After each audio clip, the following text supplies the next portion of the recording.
Jokowi dalam gugatan kita ada 66 janji, 66 yang kita dibohongi, 66. Nah, kalau dihukum jadi bisa sampai kurang lebih 300 tahun. Kelompok yang pokok ini selalu mengatakan presiden ini presiden jelek, ya marah saya. Kalau bukan kami yang menghargai presiden ini, siapa bangsa lain menghargai presiden kita sendiri?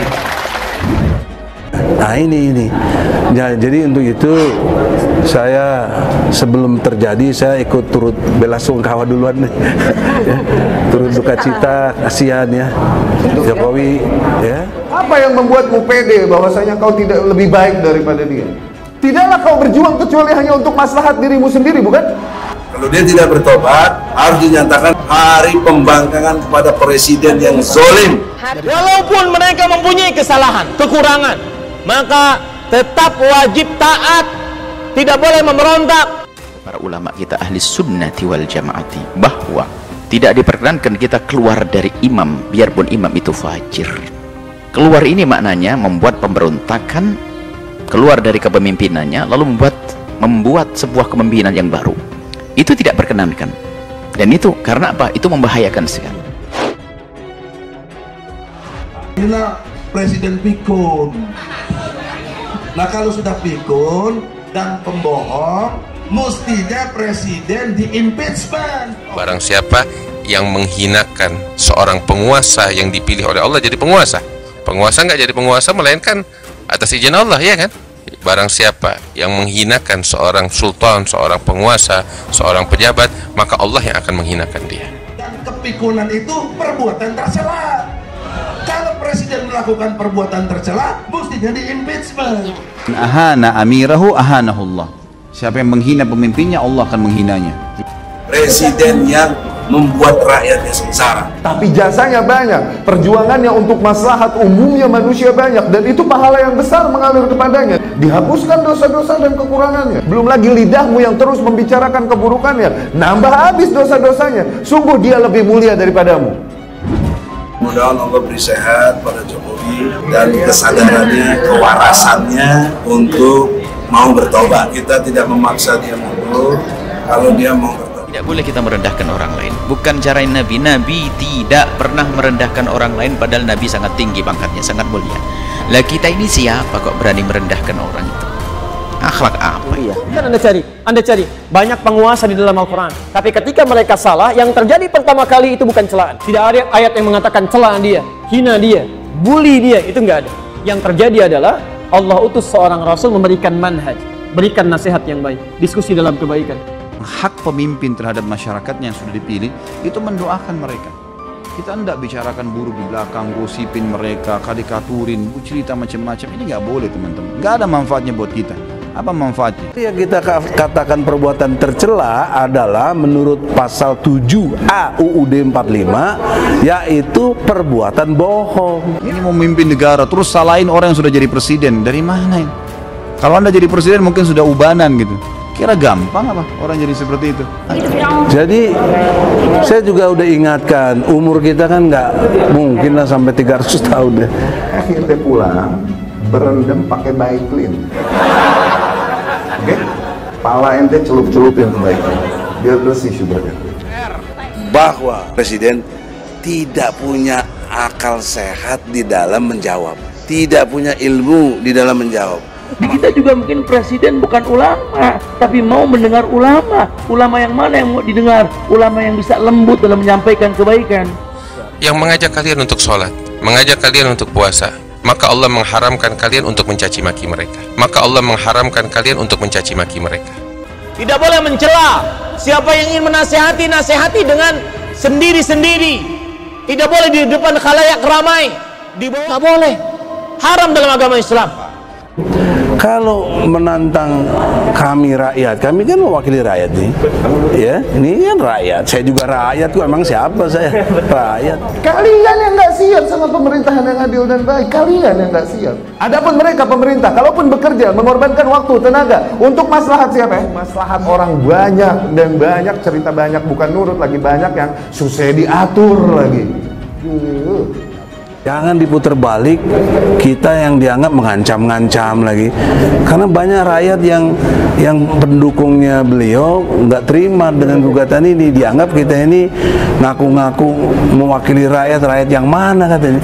Itu kan nggak masuk akal juga. Subhanallah. Masih salah juga, bantu dengan bacaan, mungkin dia lupa. Jangan main tarik kerah imam. Menurut kita sama pemimpin itu jangan banyak menghujat, banyak mendoakan. Doakan presiden kita, doakan wakil presiden kita, doakan gubernur kita, doakan. Allahumma ya Allah, bukakan pintu hidayah, jagalah Bapak Jokowi, wakilnya, jaga mereka dari segala mara bahaya, berikan petunjukmu, berikan hidayahmu ya Allah, semoga mereka bisa membawa negeri ini kepada negeri yang baldatun thayyibatun rabbun ghafur. Amin. Katakan doa itu, dapat pahala dan Allah bisa. Allah tinggal kun, selesai. Rakyat yang pasti ya nggak dukung Jokowi lah. Iya.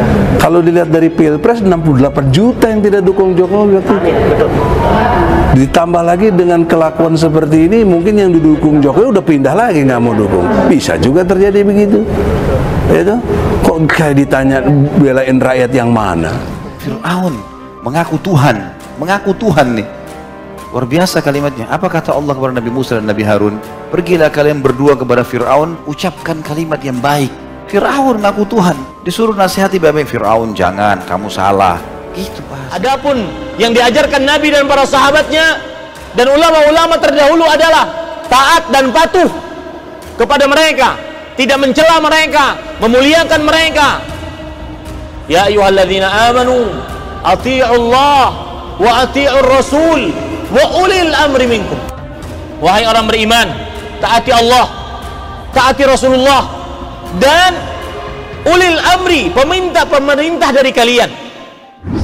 Mudah-mudahan Allah beri sehat pada Jokowi dan kesadarannya, kewarasannya untuk mau bertobat. Kita tidak memaksa dia mundur kalau dia mau bertobat. Tidak boleh kita merendahkan orang lain. Bukan cara Nabi. Nabi tidak pernah merendahkan orang lain, padahal Nabi sangat tinggi pangkatnya, sangat mulia.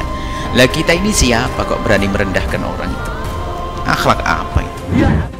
Menghentikan kriminalisasi kepada ulama dan aktivis. Karena itu Presiden segera memerintahkan pembebasan terhadap Habib Rizik Syihab, seluruh petinggi FPI, Gus Nur, Ali Baharsa, Syahganda Nainggolan, Jumhur Hidayat, dan yang lainnya. Kriminalisasi ulama engko dhisik. Lah ono ulama berbuat jelek kemudian ditangkap, itu bukan kriminalisasi ulama, tapi itu proses hukum terhadap ulama yang kriminal. Kriminalisasi ulama ini juga perlu saya jelaskan, jangan sampai karena ada kasus hukum terus yang disampaikan adalah kriminalisasi ulama. Menghentikan kriminalisasi terhadap ormas Islam, karena itu Presiden segera mengaktifkan kembali FPI dan HTI. Makanya kenapa polisi dan TNI menghajar Hizbut Tahrir tidak boleh hidup di Indonesia? Karena Hizbut Tahrir mengajarkan amanu wa amilu sholihat, mengingkari bahadal baladil amin Indonesia. Sejak tanggal 21 Juni tahun 2019 secara de jure telah bubar sebagai ormas. Kalau dia tidak bertobat, harus dinyatakan 5 Juli 2021 adalah hari pembangkangan kepada presiden yang zalim. Walaupun mereka mempunyai kesalahan, kekurangan, maka tetap wajib taat, tidak boleh memberontak, tidak boleh mencela, nggak boleh. Haram dalam agama Islam. Presiden yang membuat rakyatnya sengsara. Para pemimpin yang mengajak kalian untuk sholat, mengajak kalian untuk puasa, maka Allah mengharamkan kalian untuk mencaci maki mereka. Maka Allah mengharamkan kalian untuk mencaci maki mereka. Allahu Akbar. Allahu Akbar. Presiden kecil banget. Allahu Akbar. Korekrut masa kau gini mencaci maki pemerintah, mengatasnamakan jihad, demonstrasi dikatakan jihad oleh orang-orang yang sholat. Wallahi, syibabul muslim husnu wa qitaluhu kufrun. Mencaci maki orang Islam dari pinggir jalan, fasik, membunuhnya kafir. Di kita juga mungkin presiden bukan ulama, tapi mau mendengar ulama. Ulama yang mana yang mau didengar? Ulama yang bisa lembut dalam menyampaikan kebaikan. Nanti tanggal 5 Juli tidak ada jawaban dari Jokowi, ini tandanya dia tidak mau bertobat. Ini perlu dikukuhkan 5 Juli itu untuk pertobatan presiden secara nasional. Beberapa waktu lalu, Egy Sujana dan kawan-kawan yang tergabung dalam tim pembela ulama dan aktivis atau TPUA menuntut Jokowi untuk mundur. Jika ingin mundur, maka Jokowi diberi pilihan lain, yaitu bertobat dan melakukan syarat-syarat yang diminta TPUA. Egy Sujana dan timnya memberikan waktu hingga Senin 5 Juli 2021 kepada Presiden Jokowi untuk memikirkan pilihan tersebut. Pernyataan Egy Sujana itu dapat dilihat dalam video berjudul Bang Egy Hari Pembangkangan Presiden Zolim yang tayang di Mimbar Tut pada 28 Juni 2021. Mudah-mudahan Allah beri sehat pada Jokowi dan kesadarannya, kewarasannya untuk mau bertobat, kata Egy Sujana.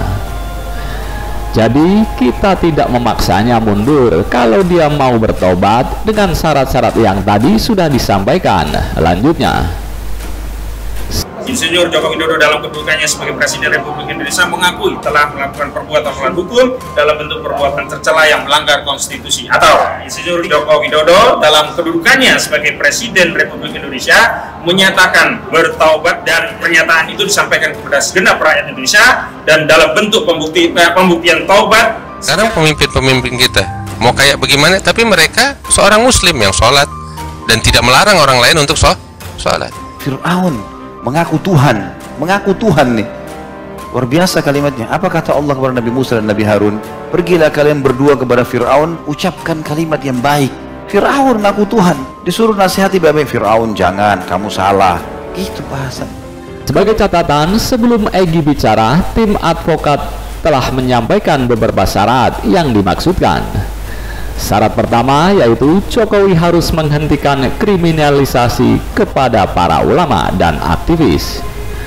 Oleh karena itu, Presiden diminta untuk segera memerintahkan pembebasan terhadap Rizik Syihab, seluruh petinggi FPI, Gus Nur, Sahanda Nainggolan, Jumhur Hidayat, dan lain-lain. Kedua, menghentikan kriminalisasi terhadap ormas Islam. Karena itu, Presiden segera mengaktifkan kembali FPI dan HTI, kata Ahmad, koordinator advokat. Menghentikan produk legislasi yang tidak pro rakyat, karena itu Presiden segera terbitkan Perpu membatalkan Undang-Undang Omnibus Law Cipta Kerja, Undang-Undang Nomor 11 Tahun 2020, Undang-Undang Perubahan di Minerba, Undang-Undang Nomor 3 Tahun 2020, Undang-Undang COVID-19, Undang-Undang Nomor 2 Tahun 2020, Undang-Undang tentang pelemahan KPK, ini perubahan Undang-Undang KPK, Undang-Undang Nomor 11 Tahun 2012, dan menghentikan pembahasan Undang-Undang HIP maupun BPIP. Disebutkan oleh para ulama kita ahli sunnati wal jamaati bahwa tidak diperkenankan kita keluar dari imam biarpun imam itu fajir.